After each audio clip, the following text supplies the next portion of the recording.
Ustedes dicen que esto es un atropello constitucional, porque claro, dejaríamos en manos del gobierno y de sus socios el nombramiento de todos esos jueces que llegan al Tribunal Supremo y a los tribunales superiores de justicia de cada comunidad autónoma. Eso es acabar definitivamente con la independencia del Poder Judicial.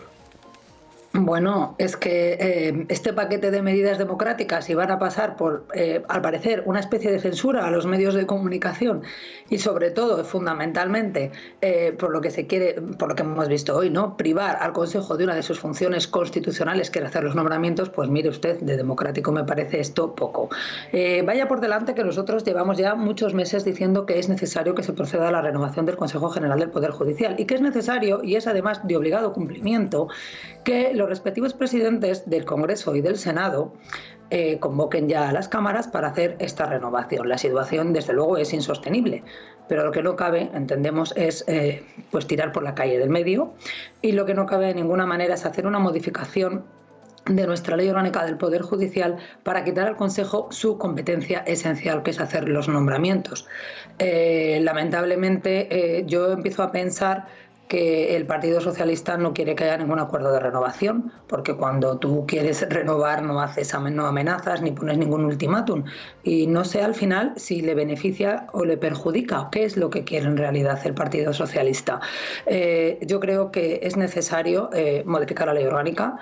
Será necesario que se modifique esa ley orgánica para que los jueces podamos elegir a los vocales judiciales, pero dado que son incapaces de llegar a un acuerdo en ese punto, lo único que van a hacer es renovar el Consejo. Pero lo que no nos parece aceptable, y desde luego no vamos a aceptar de ninguna de las maneras, es que se prive al Consejo y que no sabemos qué órgano o de qué manera se haga ese nombramiento de los magistrados del Tribunal Supremo o los presidentes de los Tribunales Superiores de Justicia. Tenemos la sensación, quizá ya la certeza más bien, de que la independencia judicial molesta bastante al presidente del gobierno.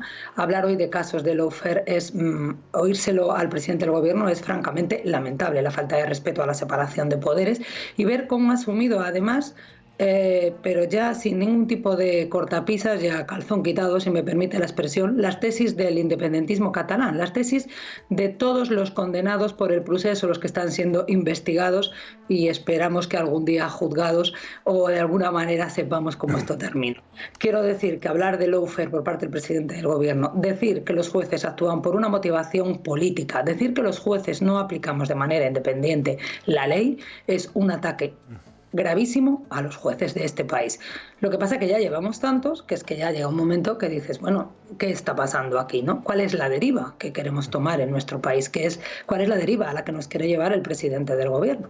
Bueno, pero es que ha abrazado esto del lawfare, efectivamente, está asumiendo que hay jueces en España que han dictado resoluciones judiciales por motivos políticos, no por motivos estrictamente jurídicos. Y él ya asume eso y lo avala en línea, efectivamente, como dice, con lo que han venido sosteniendo los dirigentes separatistas condenados por aquellos hechos tan graves del referéndum ilegal, y también en línea con lo que venían sosteniendo los populistas de Podemos en vista de lo que habían importado de países iberoamericanos.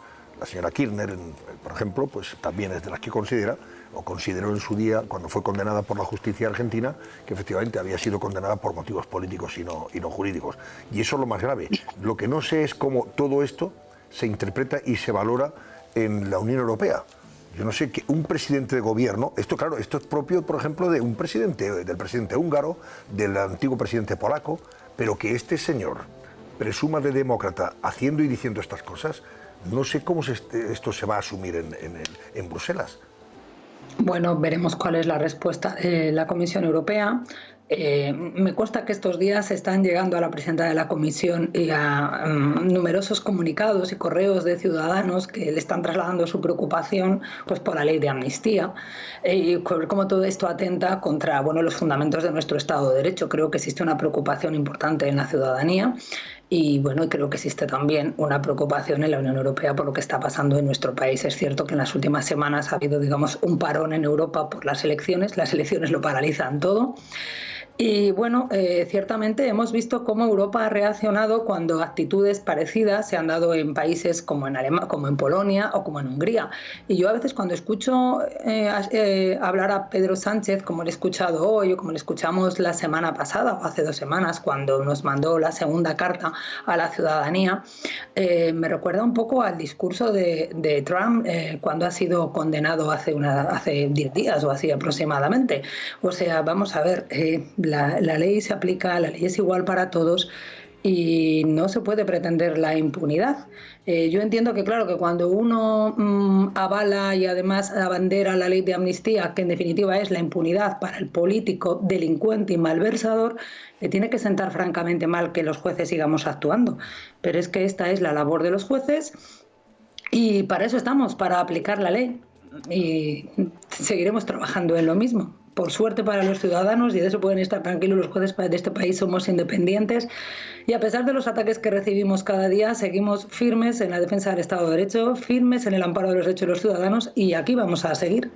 Claro, yo, María Jesús, mencionaba antes el caso de Cristina Fernández de Kirchner en Argentina, pero efectivamente es asimilable a la reacción o igual la reacción de Trump.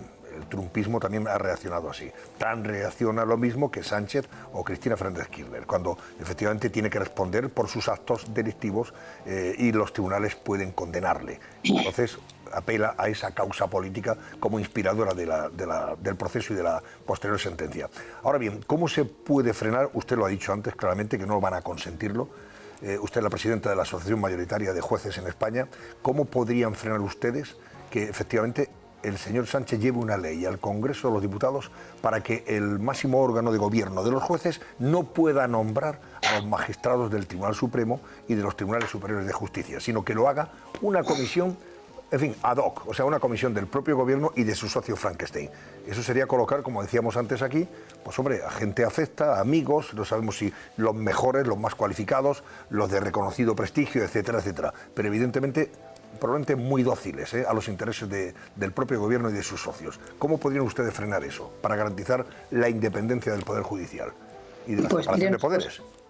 Si esto llega a suceder, en el año 2020 el Partido Socialista, junto con lo que entonces era Unidas Podemos, no sé si se sigue llamando así, creo que sí, presentaron ya una proposición de ley para cambiar las mayorías para elegir a los vocales del Consejo General del Poder Judicial. En ese momento reaccionamos inmediatamente, nos dirigimos a Europa y Europa paralizó esa ley y consiguió que Pedro Sánchez pues no aprobara esa ley. Y ahora pues haremos lo mismo. Nosotros no nos vamos a quedar quietos, desde luego, no vamos a consentir este ataque a la independencia judicial. Pero es que lo que usted dice es precisamente, yo creo que lo que se pretende, ¿no? Colocar al juez amigo. Es más, hoy hemos conocido una proposición de ley que ha presentado Sumar, que bueno, es un auténtico disparate de principio a fin, pero que al final lo único que pretende es elegir como juez al amigo, a poner a dedo a quien a mí me dé la gana. Pretender, pues parecido a lo que se sucede en Cuba, ¿no? Ir a las universidades y decir tú y tú vais a ser jueces. Y todos sabemos lo que eso significa. Cuando en un país no existen controles al poder, cuando en un país los jueces no pueden actuar con independencia y se persigue esa independencia judicial, ese país deja de ser una democracia. Se llama de otra manera, se llama dictadura. Tenemos que ser firmes todos en la defensa del Estado de Derecho. Yo siempre digo que el Estado de Derecho solo se defiende con más Estado de Derecho, cumpliendo la Constitución y aplicando la ley. Eso es lo que garantiza la convivencia y el respeto y los derechos de todos los ciudadanos. Así que el Estado de Derecho solo se protege con más Estado de Derecho y en eso los jueces somos expertos. No, lo estamos viendo además en el caso de Venezuela, donde su máximo tribunal de casación, el Tribunal Supremo, pues actúa en contra de la oposición cada vez que la oposición pretende recuperar derechos y libertades. Todo lo contrario, condena a aquel opositor o a aquel disidente que se enfrenta al régimen bolivariano, al régimen de Maduro. Y eso efectivamente pasa en dictaduras. Y desgraciadamente las intenciones que ha expresado Di Sánchez son muy preocupantes para la libertad de este país. Dígame una cosa, María Jesús, el tema de... Bueno, perdóname, sí, ¿qué decía? No, es que a propósito de lo que me dice, hace unos días estuve en Buenos Aires en el encuentro del Grupo Iberoamericano de la Unión Internacional de Magistrados, la Asociación Profesional de la Magistratura es el único miembro español de esta unión internacional. Y hablando con un compañero de un colega de otro país, de Colombia, hablando de la situación del Estado de Derecho, del respeto a la independencia judicial en los diferentes países en Latinoamérica. Me preguntó por la situación de España. Yo le comenté, bueno, pues lo que estamos viviendo en los últimos meses con la ley de amnistía, los ataques permanentes que sufrimos, y yo le dije, bueno, algo que digo mucho, yo no pensé que en mi país iba a vivir esto. Y me contestó una cosa que me dejó, se me clavó un poquito en el corazón, y me dijo, querida colega, esto mismo que usted me está diciendo lo decían no hace muchos años nuestros colegas de Venezuela, y miren cómo están. Entonces yo creo que es necesario que protejamos todos el Estado de Derecho si no queremos convertirnos en la Venezuela de Europa. Claro, por eso cada vez que entrevistamos a alguien que ha venido, ha huido, ha tenido que salir de Venezuela o incluso de Argentina en un momento determinado, pues siempre dicen lo mismo, dicen, nosotros ya venimos del futuro, y advertimos que aquí puede pasar algo parecido a lo que vivimos en nuestro país. O sea, venimos del futuro, no os engañéis. Le preguntaba también, María Jesús, por el tema de la amnistía. Al final, bueno, la va a frenar la Unión Europea, o sea, el Tribunal de Justicia de la Unión Europea, porque no nos engañemos, el Tribunal Constitucional no podemos, yo personalmente, no sé si mis colegas, creo que tampoco, tienen ninguna esperanza, ninguna garantía de que actúe con honestidad y objetividad.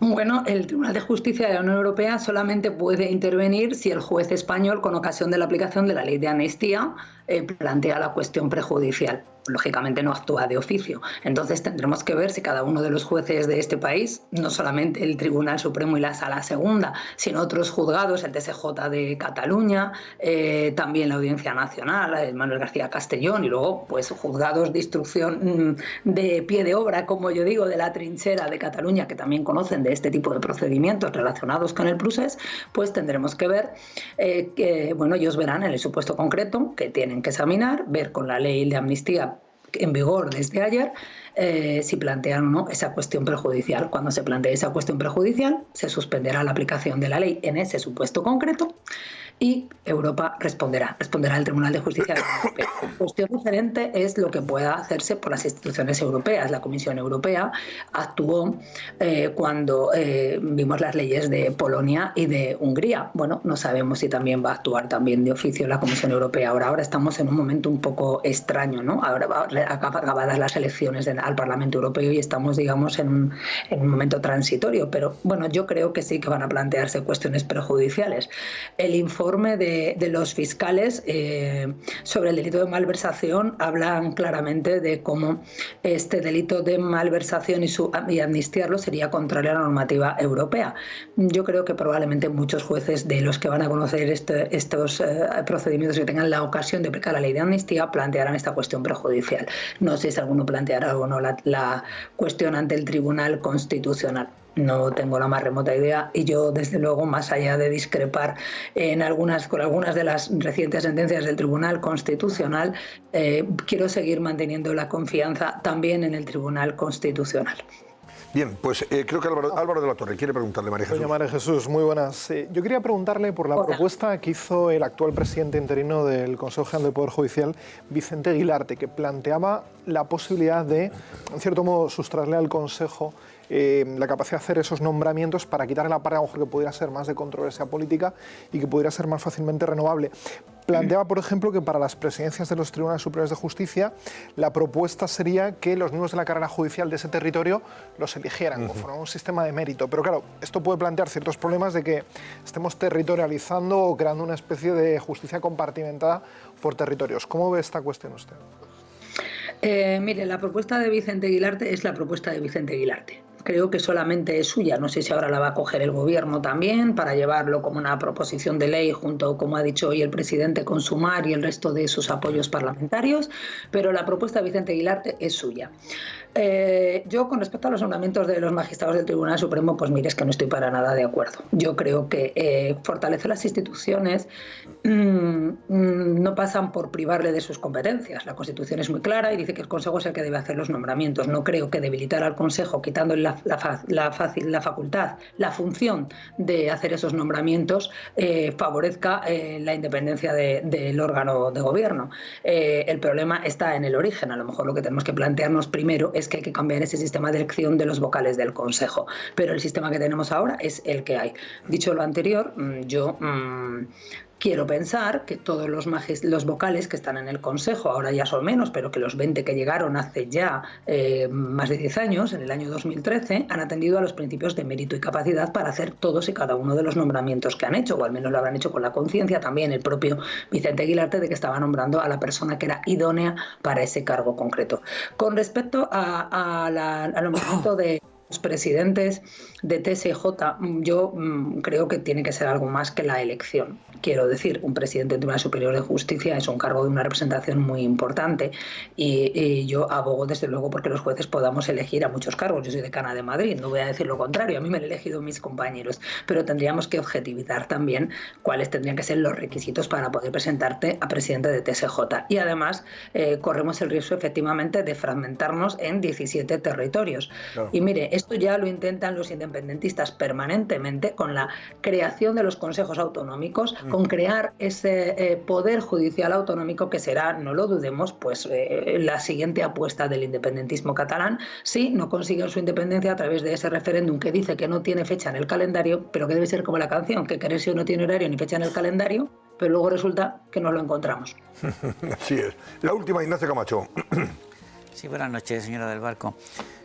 Si se produjera, ya sé que es muy difícil en esta circunstancia, pero si se produjera un pacto entre las fuerzas políticas para renovar el Consejo con el actual procedimiento, con la mayoría parlamentaria y la correlación de fuerzas vigentes, sin reforma o con una reforma, con un compromiso de reforma sin calendario, ¿ustedes lo aceptarían? ¿Les parecería bien? ¿Lo aceptarían? Mire, la Asociación Profesional de la Magistratura, el 1 de diciembre, reunida en su Congreso Nacional, lo que hizo fue una declaración institucional en este sentido, diciendo que era necesaria ya la inminente renovación del Consejo. Es urgente, la situación no se puede prolongar más y además hay que modificar, hay que cumplir la Constitución. No vamos a renunciar a que se cambie el sistema de elección, pero mire, yo le voy a decir que todos sabemos quién tiene ahora la mayoría parlamentaria. A veces le falla la mayoría y otras veces no, pero la mayoría parlamentaria, objetivamente, la tiene Pedro Sánchez y el Partido Socialista no quiere cambiar la ley orgánica del Poder Judicial para esto, para darnos a los jueces la facultad de elegir a los vocales judiciales tal y como nos está reclamando Europa. Y el Partido Popular, que dice que sí que quiere cambiar la ley orgánica, ahora no tiene esa mayoría parlamentaria para poder hacerlo. Mientras tanto, no podemos dejar que el órgano constitucional pues acabe muriendo porque pasa el tiempo, me explico. O sea, hace ya más de 5 años que finalizó su mandato. Está estrangulado en sus funciones porque la ley orgánica 4/2021 le privó de nombrar a los magistrados del Tribunal Supremo, le privó de hacer los nombramientos de presidentes de tribunales superiores de justicia y de audiencias provinciales. Y mire, la independencia judicial y a los órganos judiciales se les ahoga de muchas maneras, también cuando no se pueden hacer esos nombramientos y se impide ese normal funcionamiento de los tribunales. Yo creo que es urgente la renovación, así lo creemos en mi asociación. No vamos a renunciar a que se cambie la ley orgánica, pero es necesario que se alcance la mayoría de 3/5 en el Congreso y en el Senado. Y sería muy bueno también que asumieran los dos partidos, porque al final son Partido Popular y Partido Socialista, que los vocales no son de uno o de otro, que cuando se vota por mayoría de 3/5, tan tuyos son los que has propuesto tú como los que te ha propuesto en la otra parte. Y hoy me ha hecho mucha gracia escuchar a Pedro Sánchez decir que tienen que dimitir los vocales. Pues caramba, tiene vocales que nombró el Partido Socialista. Pues no sé, por poner un nombre conocido de todos, Álvaro Cuesta. Sí. Pues ahí lo tiene. Diputado además, que fue, diputado que fue del Partido Socialista. Sí, hace el año pasado convocó, cuando dimitió Concha Sáez, al resto de vocales del Consejo de lo que se llama progresistas. Cada uno entiende el progreso a su manera y esta etiqueta a mí me parece lamentable, pero bueno, vamos a asumir pulpo como animal de compañía. Y les convocó para dimitir, pero caramba, ni siquiera el propio convocante dimitió. Quiero decir que Pedro Sánchez dice que dimitan, pero parece que en los vocales no judiciales que nombró su partido, y algunos muy vinculados a su partido, como el propio Álvaro Cuesta, no tiene voluntad. Yo creo que es necesario que se renueve ya, que los órganos constitucionales hay que renovarlos en plazo, y porque lo que le decía antes, al Estado de Derecho solo se le responde con más Estado de Derecho. Y hay que cumplir lo que dice la Constitución.